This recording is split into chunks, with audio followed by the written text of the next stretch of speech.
Good morning, class. Welcome to our online class discussion in MAPE 8. Today we will going to talk about Module 1, Courtship, Dating, and Marriage. So before I start, the sound that you hear a while ago is our official DepEd Region 3 hymn. So you can watch that in my YouTube channel. So uh, let us now start. Health, Quarter 2, Module 1. This is all about courtship, dating, and marriage. So, what I need to know. This module was designed and written for the learners. After going through this module, the learners are expected to, number one, so you are going to learn the following. You're going to explain the definition and importance of courtship and dating in choosing a lifelong partner. Number two, analyze behavior and promote healthy relationship in marriage and family life. Number three, describe the factors that contribute to a successful marriage. Number four, we're going to discuss various maternal health concerns, including pre and post pregnancy. Okay, so before we start, we're going to answer the following question. So this is pre-test. Okay, choose the letter of the correct answer and write it on a separate sheet of paper. Number one, it is a union of two persons who love and care for each other. Letter A, marriage. B, infatuation. C, live-in. Or D, friendship. What is your answer? Number two, the words below are good characteristic of a lifelong partner except letter A, hardworking. B, God-fearing. C, responsible. And letter D, unfaithful. Number 3, which of the following age is the majority of the Filipinos to be able to get married based on the family code of the Philippines? Letter A, 16. B, 18. C, 20. Letter D, 30. Question number 4. What do you call the traditional courtship in Ilocos and Tagalog region? A, tapat. B, palabas. C, naninilong. Or D, tagaamo.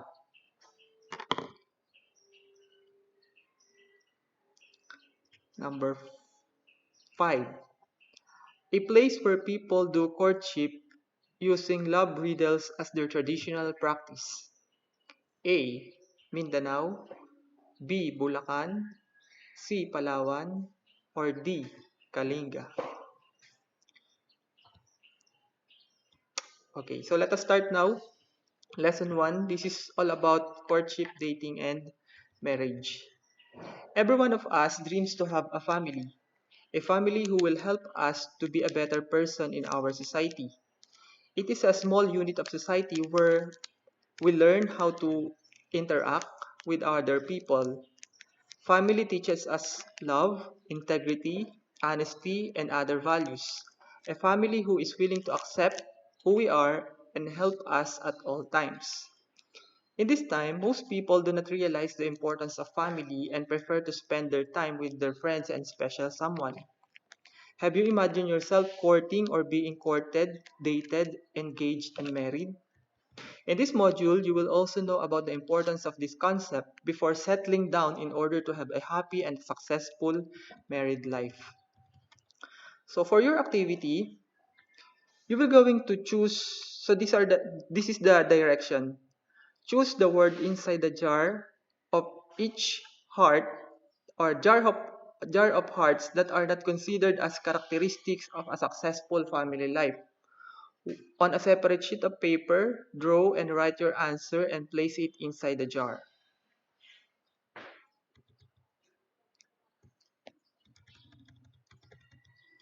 Okay. So kindly look at the picture or at the illustration. What comes to your mind seeing the picture below? How does the picture appeal to you? Does it brings good or bad feeling?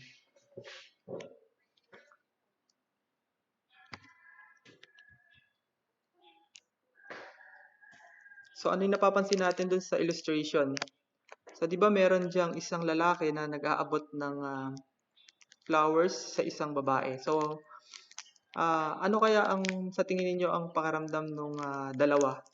Yung isang nag-aabot ng flowers at yung isang babae na inaabotan ng flowers. Sa tingin niyo ano ang um, feeling ng dalawa na yan? Is it a good feeling or a bad feeling? So pwede nating sabihin that's a good feeling, ano, kasi maaaring yung dalawa na yan ay magkasintahan. So yung lalaki, binigyan niya ng flowers yung kanyang girlfriend. So maaaring good feeling, ano. So for now, the question is, what is love and what is infatuation? Paano na iba ang love sa infatuation? And why is courtship and dating important in choosing a lifetime partner? Love and infatuation are strong feeling or emotions that a person feels to another person. These feelings are often thought by many people as love. Infatuation or crush is an intense but a short-lived passion and admiration for someone. When this happens, a courtship may take place, wherein this is a period of getting to know each other's stage and a test of compatibility.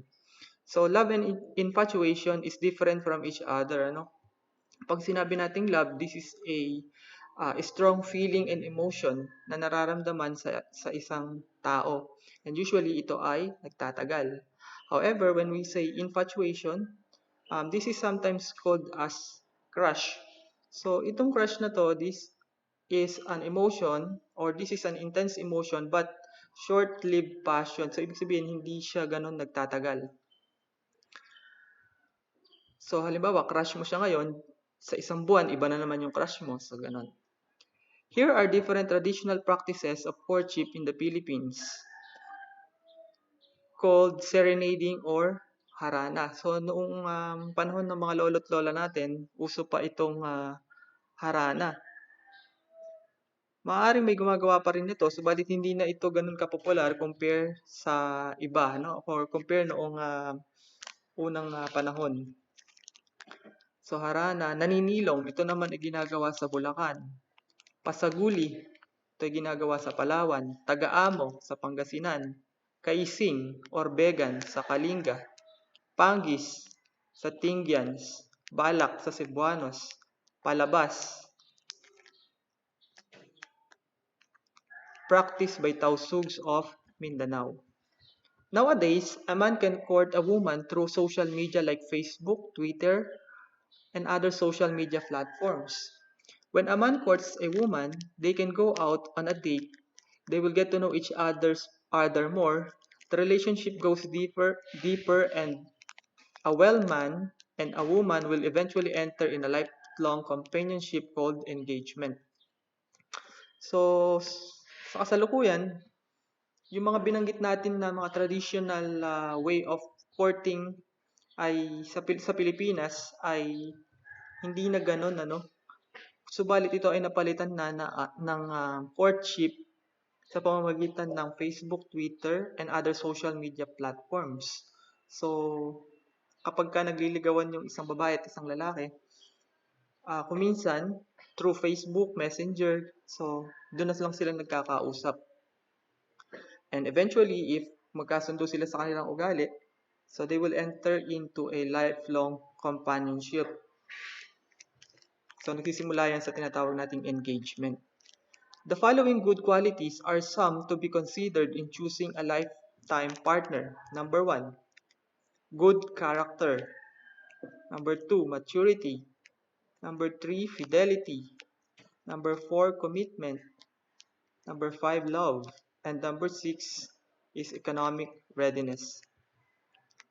So, kinakailangan, if you are choosing your lifetime partner, dapat meron siya sa mga katangian na to, ano? Number 1, good characteristics. Siya ba ay Ano ba ang kanyang pagkatao? Siya ba ay mabait o buwisit ba siya? No? So dapat ang pipiliin natin ay merong good character. Sinabi diyan, good character, not bad character. So kung hindi maganda ang ugali niya, so maaaring hindi siya yung lifelong partner na para sa atin o na hinahanap natin. Number two, maturity.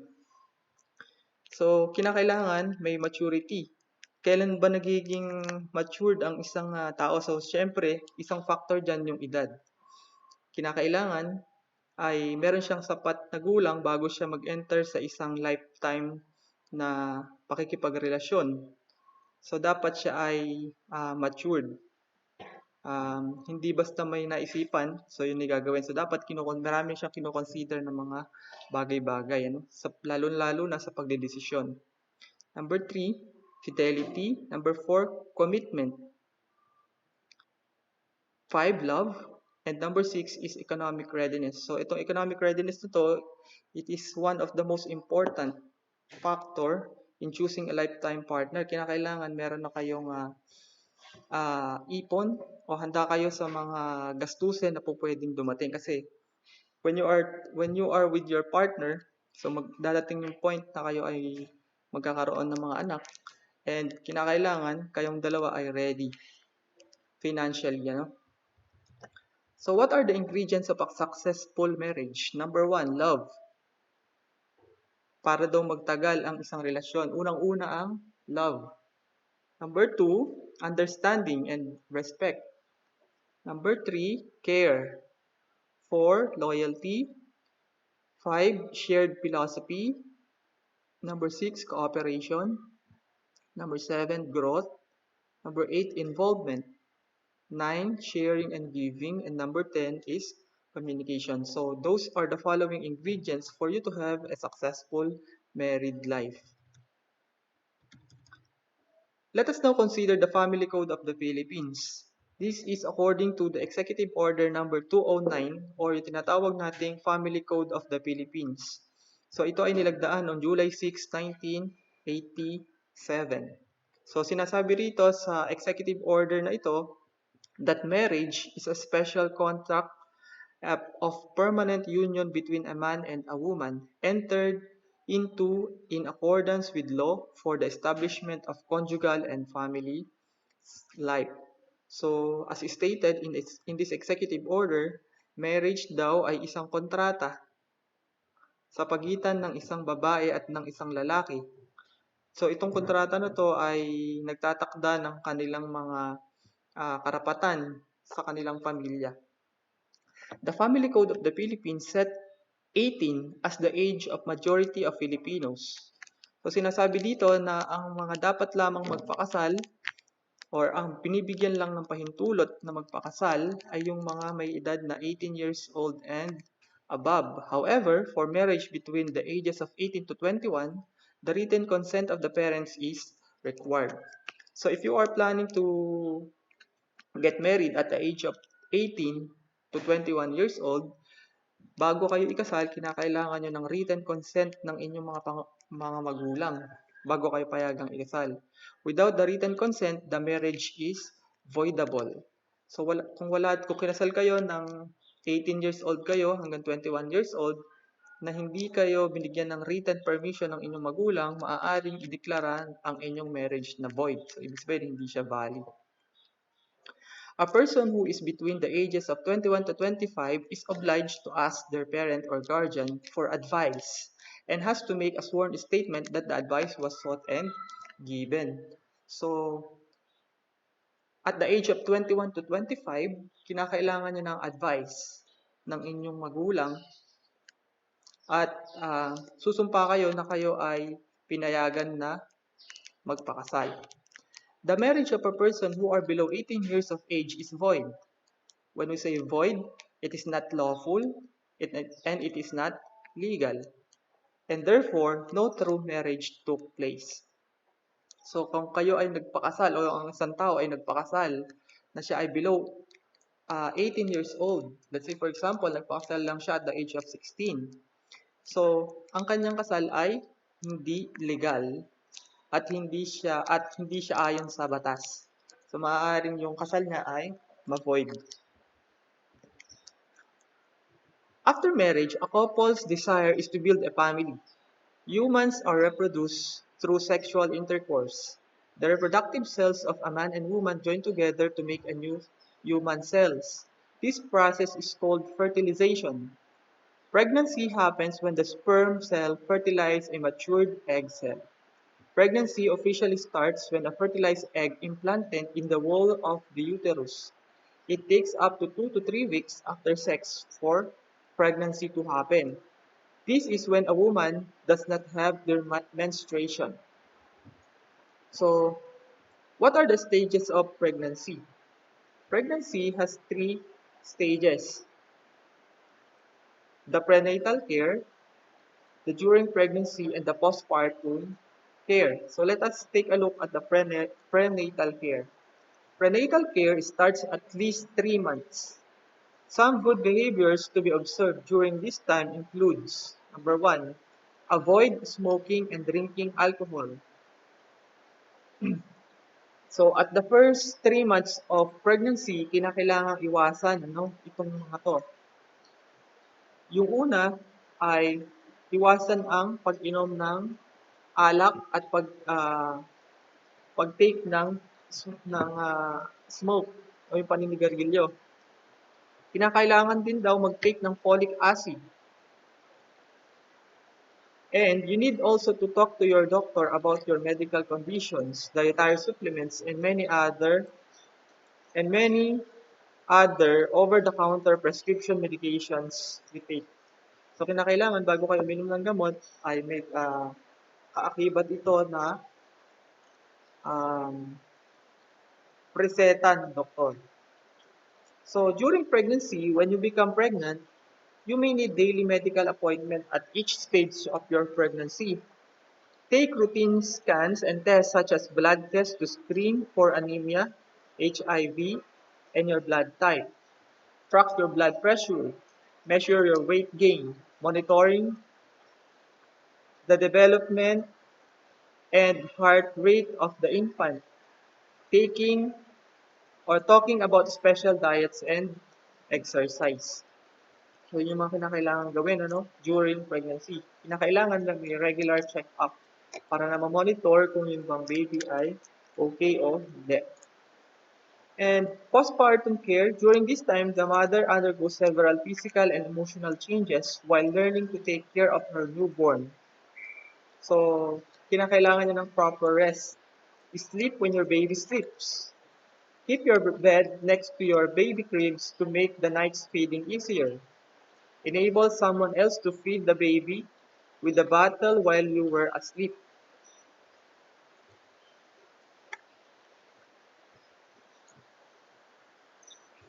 And then, eating right. So, kinakailangan kumain ng maayos. Ano-ano ba ang mga kinakailangan gawin? Avoid high-fat snacks. Focus on consuming low-fat foods that balance proteins, carbohydrates, and fruits and vegetables. Drink plenty of fluids. Vaginal care, vaginal soreness for which you had a tear during delivery. Urination symptoms such as discomfort or regular urge to urinate. Release like small blood clots. Contraction during the first few days after delivery. So for your activity, you're going to answer activity number 1. You will write your answer directly on the modules that I have distributed. So choose the letter of the correct answer and write it on the module. Number 1. It is a reproductive process where the male and female cells to form a join together to form a new single cell. A. Fertilization. B. Gestation. C. Implantation. D. Ovulation. Number 2. It is where the fertilized eggs develop into a baby. A. Fallopian tube. B. Ovaries. C. Uterus. D. Stomach. Number 3. It is a part of a woman's womb where the developing humans is fed. A. Bladder. B. Placenta. C. Mammary gland. D. Uterus. Number 4. It refers to the developing human from the time of the ovum and the sperm unites until the eighth week. A. Baby. B. Fetus. C. Zygote. Or D. Embryo. Number 5. This hormone initiates lactation or milk production in the mammary gland. A. Progesterone. B. Estrogen. C. Prolactin. D. None of the above. Activity number 2. Directions. Write deal if the statement is correct on the ways of taking care of pregnant women, or no deal if not. Write your answer on the module. Number 1. So if you think that the statement is correct, you will write the word deal. However, if you think that the statement is incorrect, please write no deal. Okay, number 1. Eat nutritious food. 2. Smoking cigarettes. 3. Taking folic acids daily. 4. Having an X-ray. 5. Do light walking and exercise. 6. Monthly checkups and immunization must follow. 7. Taking over-the-counter drugs. 8. Frequent small feeding. 9. Eating sweets and junk foods. Number 10. Listen to relaxing music. Activity number 3. Direction. Choose the words inside the box that fit the situation below. Write your answer on a separate sheet of paper. So the words are care, understanding, respect, love, communication, and involvement. Okay, number 1. Jonathan always go out on a date with Ivy when they are already 10 years married. Number 2. Lisa texted or called her husband constantly asking that if he is okay. Number 3. Gino speaks highly about his wife even if she is not by his side. Number 4. Mr. and Mrs. Gonzalez call to each other regarding their family who are working in Australia and Canada. Number 5. Carlo and his wife accept their beliefs even if they have different culture and tradition.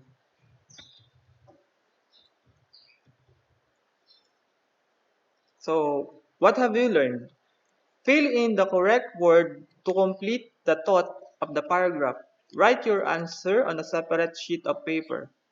In choosing a lifetime partner involves some process, blank, blank, blank, and blank are practice and exercise. Blank is a promise, a covenant to keep the partnership for life. So that's it for Module 1. Thank you and God bless you.